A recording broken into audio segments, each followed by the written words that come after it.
Hey guys, and welcome back to my channel, and today's video is going to be a video about what women with autism want you to know.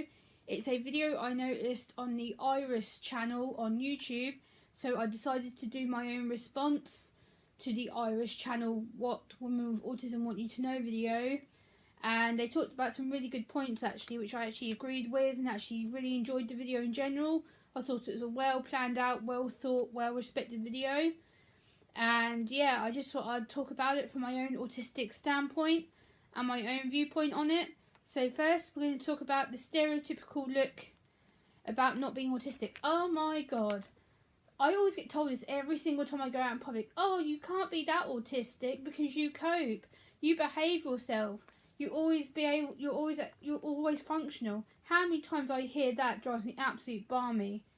And then they said about labels. Labels are used as in high functioning and low functioning. Again, I was diagnosed with high functioning, but again, it's always like, oh well, you're so high functioning, you're so high capable, you're so functional to a degree that you don't even act like you're autistic. Don't keep using my label against me. Don't keep saying to me, oh well, you can't be autistic, you can't be severely autistic. Are you sure you're really autistic? Yes. Don't label me because you don't understand. Don't just judge me on what you think is best for me. And our feelings can be so out of control. Again, emotions comes into play here because not all of us can control our emotions. Not all of us can get to the point where we're able to express how we feel and why we feel at a certain time. Because with emotions comes responsibility, and with responsibility comes judgment. And when you're on the autistic spectrum, your emotions are heightened.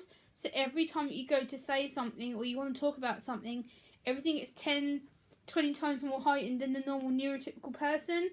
So in fact, we feel things way too often than not. So again, emotions and empathy can be really difficult. And also, women are often diagnosed really late with autism. I was diagnosed in my late 20s. So again, I went through my whole child life and most of my adolescent life without being labelled or diagnosed, so I had to fight through the system. I had to get used to the label being attached to me. So again, I had to learn to cope in a world that doesn't fit around me and what makes me struggle. So again, it can be really, really difficult to know where I stand and where my place is in this world. So also they said about all women are interested in being nerds, geeks, or scientists or mathematicians. This is not true. I am crap at maths, I am crap at technology, I don't do very well with it at all. I have to literally be told everything and explained to by everything. So if people want to explain something to me, they're like, oh, well, Gemma, we have to do this. Then Gemma, we have to do this. Gemma, we have to do this. So everything has to be clearly labelled and explained to me. Otherwise I get really, really panicky and anxious about it. Also, people on the spectrum, we're all different. So we're not all going to fit in one box. We're not all going to fit in one position to say, oh, well, you met one person with autism, that means everyone's the same. No, we're not.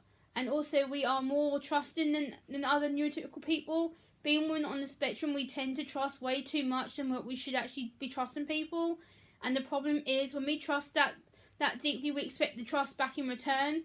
And a lot of people don't trust back in return. We give our hearts to you to be friends, and then you go and do something to mistrust us. So again, that makes our trust issues really, really bad to people.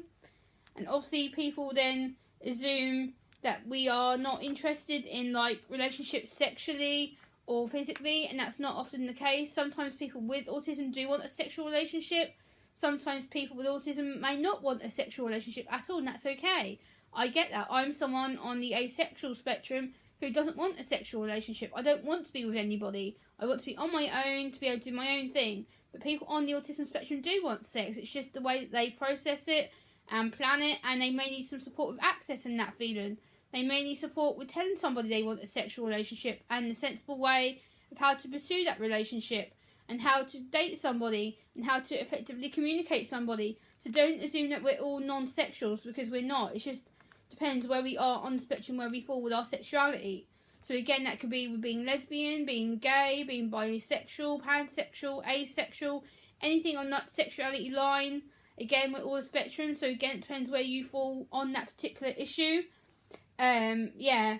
And also, we're not people who are broken or defective. The amount of times I hear this It's, oh, well, people with autism are broken, they're defective, they don't give eye contact, they're rude, they're disrespectful. No, we're not. Don't judge one autistic person because you don't get to know them. Get to know us. Seek our help. Seek our wisdom. Seek our friendship, because we want to be friends with you.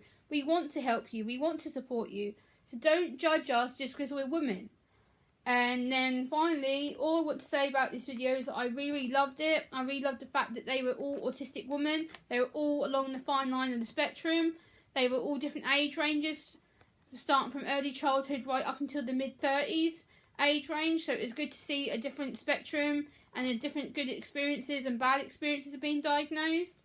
So please give this a thumbs up. Please comment, please share, and please subscribe to my channel. Thanks for watching, guys. I will link the video that I'm responding to in the video description. And see you next time. Bye, guys.